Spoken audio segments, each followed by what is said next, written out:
As the 20th century began, things were happening in the Congo region of Africa that would, in the space of 40 years, take the lives of some 5 million people. 5 million murdered outright or dead from exhaustion, starvation, and disease. A British seaman named Joseph Conrad witnessed part of that black Holocaust and drew from it a lesson that the rest of this century would repeatedly confirm. He put it in a thin novel, or novella, as a tale of greed, self-delusion, and murder, and has given the language a new synonym for evil.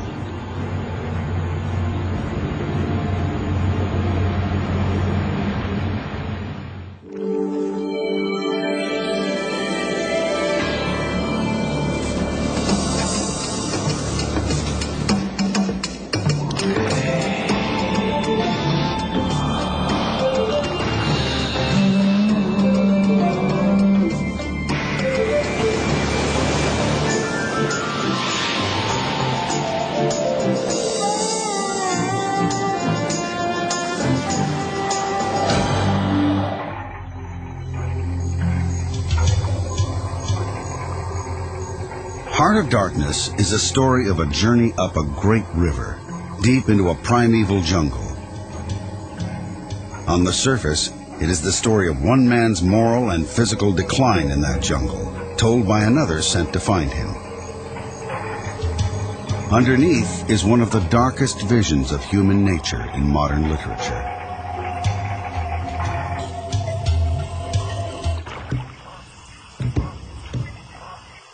The darkness of the environment led to the darkness of the social corruption and led finally to the darkness of the heart. And that's what he's writing about.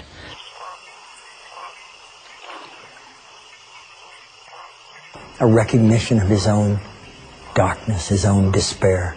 My God, what have I done? He saw very clearly who he was, what he had become.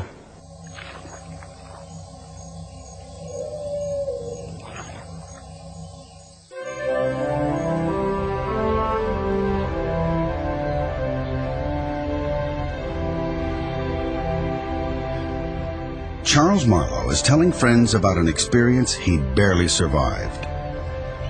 Years before, a European trading firm specializing in ivory had hired him to restart a crippled riverboat service in a region much like the Congo. The focus of Marlowe's job soon becomes an effort to reach a station chief named Kurtz. An unusual man, a former journalist who paints, dabbles in science, and has progressive ideas for civilizing the savages. He's also the toughest ivory trader in the region.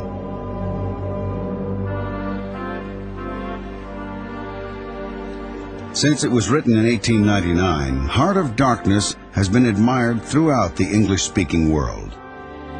But in all that time, only 2 motion pictures have attempted the story. In 1978, Francis Ford Coppola took some of Conrad's ideas and very loosely applied them to Vietnam in Apocalypse Now, starring Martin Sheen as Captain Willard, the Marlowe character, and Marlon Brando as Kurtz.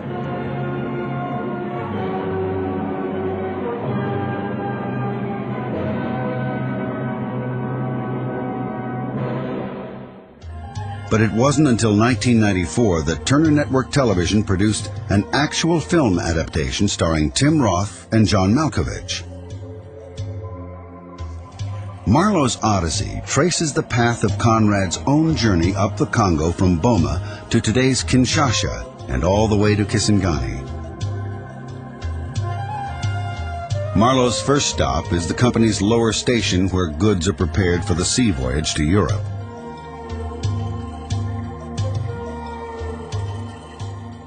The station accountant briefs him on the problem of getting ivory down from the trading posts upriver. The stations upriver have been isolated for too long. And some, like Monsieur Kurtz's station, have been utterly cut off. That seems completely out of touch. Kurtz is the chief of the inner station, the one farthest upstream. You mean you haven't had too many shipments of ivory? None. Ivory. For 500 years, Europe had been content to take from Africa its human treasure, slaves, by the millions. But when that trade ended in the 19th century, other sources of wealth took its place. Ivory, gold and silver, diamonds, and finally, rubber. These were the powerful magnets that now drew Europeans to Africa. And to extract that wealth, a colonial presence was required. In 40 years, Europe gobbled up virtually all of Africa south of the Sahara. It happened with tremendous speed, with tremendous brutality. The purpose of this conquest, like most conquests in history, was to make money for the conquerors, and they did so hand over fist and killed millions of people in the process. Most Europeans, including Joseph Conrad, thought colonization was essentially a noble undertaking, and they considered it their destiny to dominate other peoples. This was, after all, the age of Darwin and the widely misunderstood idea of evolution. No question where white and black stood on the evolutionary ladder. For Christians, that conferred certain obligations. Missionaries were a very important part of these efforts, but their presence in Africa coincided with people hunting for gold, diamonds, raw materials, other sorts of wealth. But in a way, the missionary efforts sort of gave cover to the real quest, which was for wealth. No one coated greed with sanctimony more deliberately than Belgium's king, Leopold II, who literally made the Congo his own. He staked out this vast territory that today we know as the Congo, essentially the same borders, 1/13 the size of the African continent, 76 times the size of Belgium. Not a Belgian colony, but the personal possession of King Leopold II, the world's only privately owned colony. Nowhere in Africa was there a wider gap between words and actions, between the benediction and the rape. What Leopold did, of course, was to talk about Christ and Christianity and the mission. And it was all a fraud. And that is what Conrad exploited and exploded, the myth of colonialism. Joseph Theodor Conrad Korzeniowski was the son of Polish aristocrats who, with their family, had been exiled to northwest Russia for opposing Russian domination of their country.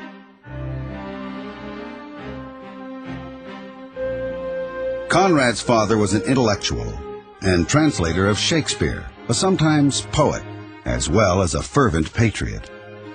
It is said that Joseph never read a children's book, but did read deeply from grown-up works, including his father's translations and heroic tales of seafarers.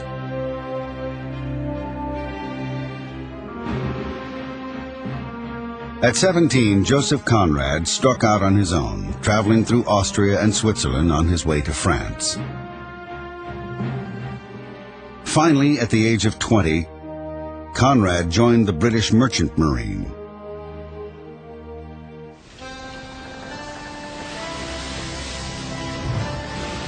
For 15 years, he sailed under the Union Jack to faraway places in Southeast Asia and elsewhere, and rose in the ranks from seaman to captain of a small ship. Some of Joseph Conrad's best fiction would come from those voyages. And then, at the age of 32, he took a job navigating a wood-burning steamer up the Congo River. At the time he went there, thousands were being forced to act as porters for Leopold's minions, carrying heavy loads over great distances. How do you force people to be porters and to carry elephant tusks for hundreds of miles? You round them up at gunpoint, you chain them together. So there were files of porters in chains carrying this valuable ivory from the center of the continent out to the coasts. King Leopold named his colony with Orwellian flair, the Congo Free State. That mixture of murderous brutality, cynicism, and lies appalled Conrad and profoundly changed him. It was all part of what Conrad called the vilest scramble for loot that had ever disfigured the history of the human conscience. And it would get worse, much worse.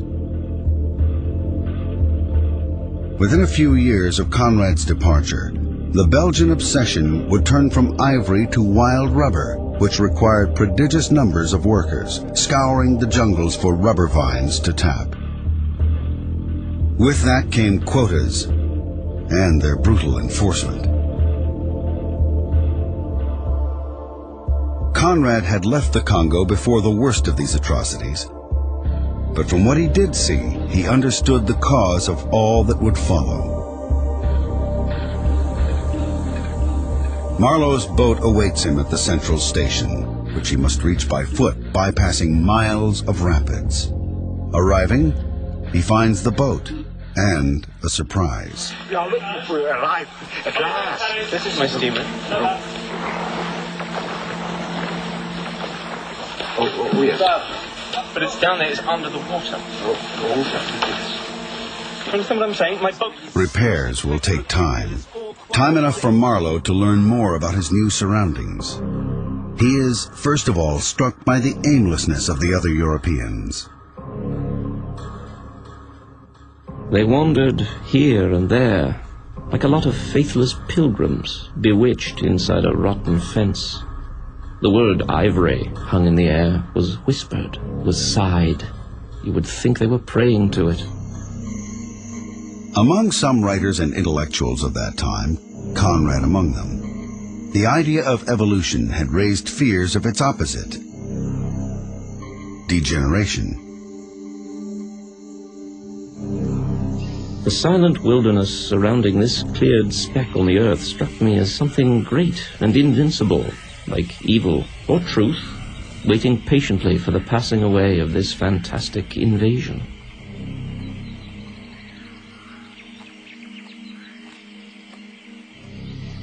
Kurtz is topic A here as well, but with an undercurrent of hostility. And there are strange rumors that the man has changed, gone native, has some undefined illness. For these people, he is an ominous figure.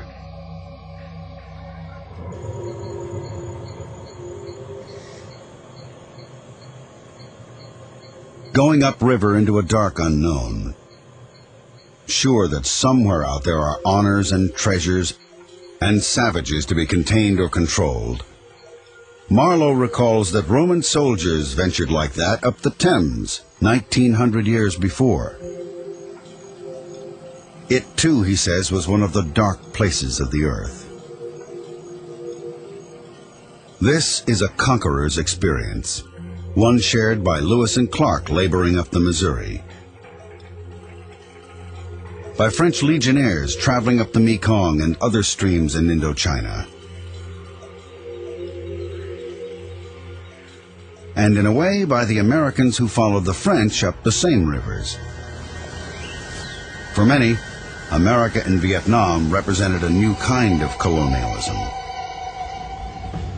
The use of other people and places, not as sources of wealth or land, but as battlegrounds in a global power struggle. It was the air cab, first of the night. That's them. Our escorts to the mouth of Those the who made Apocalypse Now felt the parallel strongly. John Milius wrote the screenplay.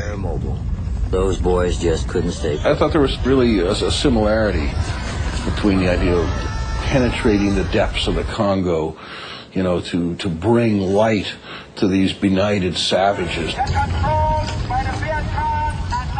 They were both about a great anguish, a great fear, where there was a foreign domination of a people, and there was great destruction and great havoc. I think that that's a pretty fair analogy. African writers and others have called Conrad a racist, as Africans do not speak and have little or no personal identity. But that also reflects how most whites actually viewed and treated the Africans. Conrad clearly shared the underlying racism of his time. Even so, Marlowe seems at least to recognize the humanity of the Africans, as well as the savage in himself.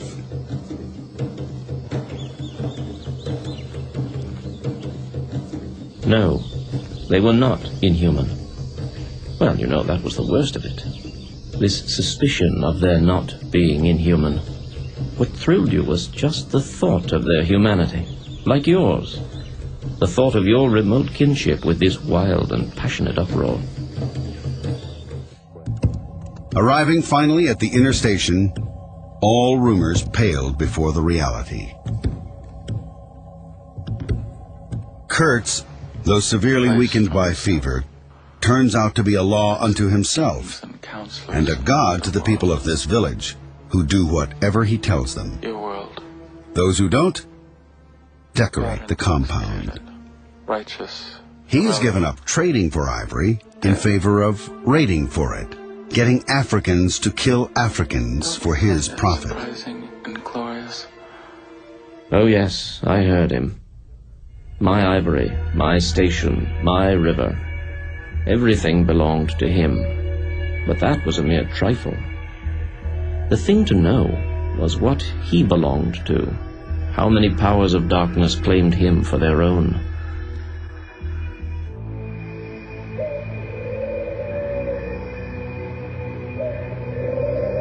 Exposing the savage beneath the silk, Kurtz mocks the Europeans' belief in their own essential goodness.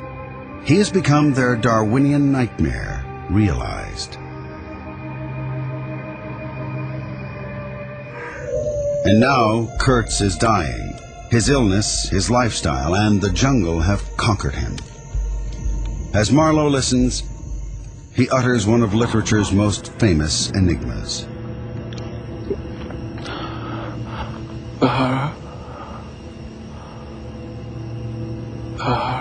Marlowe tells us Kurtz said, "Pronounce judgment on the adventures of his soul on this earth." But readers are left to interpret for themselves just what that horror was.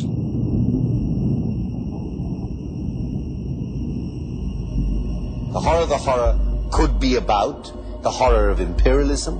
It could be about the destruction of character, moral character. Horror was the honesty of seeing at the end who he was, realizing what he had done, and it was despair. That we're all guilty.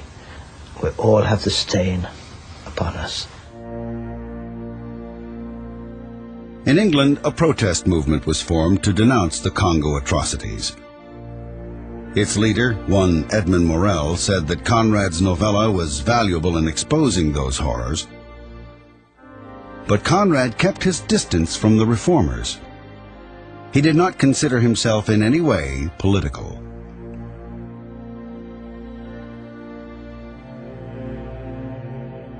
The reformers and the journalists focused on the victims of this terror, doing all they could to advertise and stop it. Conrad took a different tack and focused on the colonist.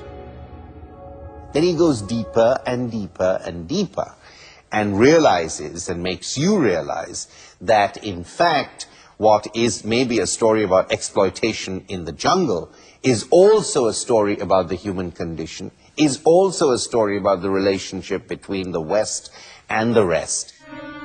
Like Conrad, Marlowe returns to Europe a sadder, wiser man in serious need of recuperation. It is a full year before he goes back to what he calls the sepulchral city, Brussels in real life, to give Kurtz's fiancée the man's personal papers. She wants to know about the end, his last words. "Repeat them," she said in a heartbroken tone. I was on the point of crying at her. "Don't you hear them?" The dusk was repeating them in a persistent whisper all around us. The horror, the horror. I pulled myself together and spoke slowly. The last word he spoke was, "Your name." Truth was so terrible that whilst he could carry the burden of it as the kind of last disciple of the man, he didn't want to offer it to others because they wouldn't understand. You keep your mouth shut, you carry on living your own life, you don't tell people, unless you want to be terribly unpopular, that their prosperity is based on the exploitation and death of other cultures and other countries and other communities. So the lie endured. Traffic flows unconcerned today around the magnificent buildings and monuments in the center of Brussels, which date from that time.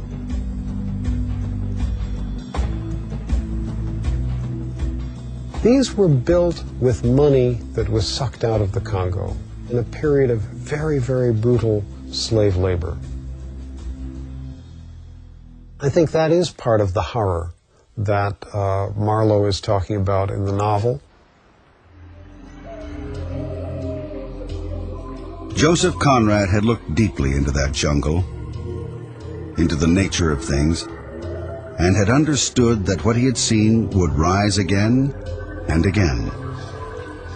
And Marlowe had decided not to even try explaining it to Kurtz's fiancée, because, as he tells his audience, it would have been too dark altogether.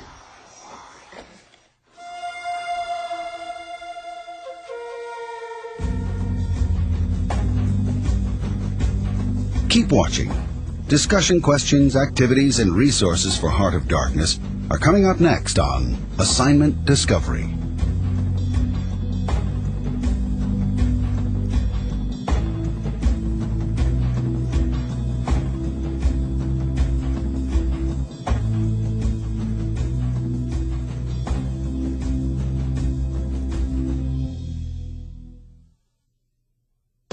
Now that you've seen Heart of Darkness, talk about this. Kurtz's dying words are a cryptic whisper. The horror, the horror. What horror might Kurtz have been talking about? Is there more than one possibility? Why do you think Conrad made this scene so ambiguous? Support your opinion with examples from the novel and Conrad's personal history. Now try this. Conrad gives his African characters little personal identity. Write a scene in which one of Kurtz's workers tells his story to Marlowe. Include dialogue that expresses how Africans might have felt toward the colonial presence on their continent. Log on to discoveryschool.com for curriculum materials and resources to support Heart of Darkness. To learn more, Assignment Discovery suggests A Joseph Conrad Companion, edited by Leonard Orr and Ted Billy.